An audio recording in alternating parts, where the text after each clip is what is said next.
For years, the most protected man in the Middle East moved through a web of shadows, bunkers, and decoys. Hassan Nasrallah, the Secretary General of Hezbollah and one of Iran's most critical strategic assets, believed he was untouchable. Layers of security, constantly shifting locations, and a communications blackout that would make most intelligence agencies give up entirely. But American and Israeli intelligence did not give up.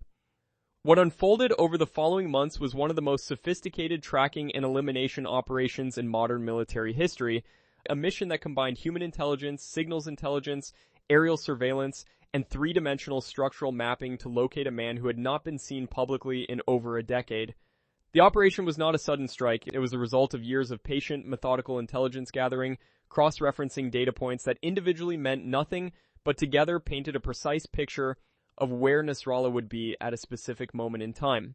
Understanding how this worked requires understanding the full architecture of the tracking plan, from the first thread pulled to the final coordinates confirmed. This was not a temporary hiding spot, this was a permanent command infrastructure. This means tracking not just the target himself, but every person, vehicle, communication signal, and logistical movement connected to him. For Nasrallah, this meant monitoring hundreds of individuals simultaneously. Israeli Unit 8200, the Signals Intelligence Division comparable to America's National Security Agency, began intercepting encrypted communications flowing through Hezbollah's internal fiber optic network, a system Hezbollah had built specifically to avoid wireless interception. However, even encrypted fiber optic systems have entry and exit points, and those points generate detectable electromagnetic signatures. American National Security Agency assets provided additional layering, sharing intercept data that helped map the communication nodes Nasrallah's inner circle relied upon.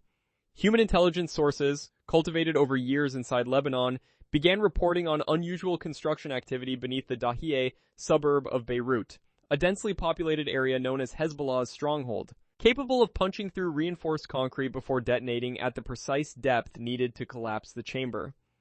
Israeli military engineers and intelligence analysts began constructing detailed three-dimensional models of the underground compound, using a combination of ground-penetrating radar data collected by surveillance drones flying at low altitude, seismic sensor readings from assets positioned near the site, and architectural intelligence gathered from construction supply chains.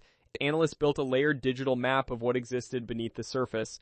The model revealed a structure descending approximately 20 meters underground, with reinforced walls estimated at over 1 meter of solid concrete. Multiple rooms were identified, including what appeared to be a primary meeting chamber positioned at the deepest level. Ventilation shafts, power conduits, and emergency exit tunnels were all mapped and incorporated into the three-dimensional rendering.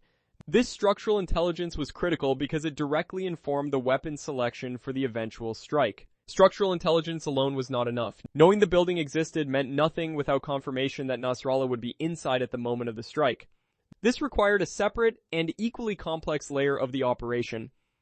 Israeli intelligence assets monitored the movement of Nasrallah's senior commanders in the days leading up to September 27, 2024. An unusual convergence of high-ranking Hezbollah officials traveling toward the Dahieh compound was detected. Vehicles associated with known senior figures were tracked using a combination of aerial surveillance from Israeli drones operating at high altitude and ground-level human intelligence reporting. Communications traffic in the area showed a sudden and significant increase, a pattern consistent with a high-level command meeting being convened. Cross-referencing the structural map with the confirmed presence of senior leadership provided the intelligence threshold required to authorize the strike. The decision was made at the highest levels of the Israeli government, with American officials briefed on the operation's parameters. On September 27, 2024, Israeli Air Force F-35 aircraft delivered a series of bunker-busting munitions directly onto the coordinates identified through years of accumulated intelligence. The bombs penetrated the surface, traveling through the layers of reinforced concrete the three-dimensional models had mapped and detonated at the precise depth calculated to destroy the primary command chamber. Nasrallah was killed in the strike along with several senior Hezbollah commanders.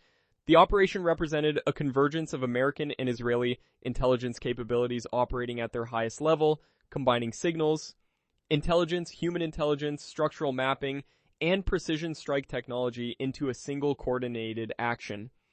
What makes this operation historically significant is not just the outcome, but the methodology. It demonstrated that no amount of physical hardening, communication security, or geographic concealment can fully protect a target when two of the world's most advanced intelligence services commit their full resources to a sustained, multi-year tracking effort. The underground bunker that was meant to be a fortress became a precisely mapped target, its every dimension known before the first bomb was ever loaded onto an aircraft.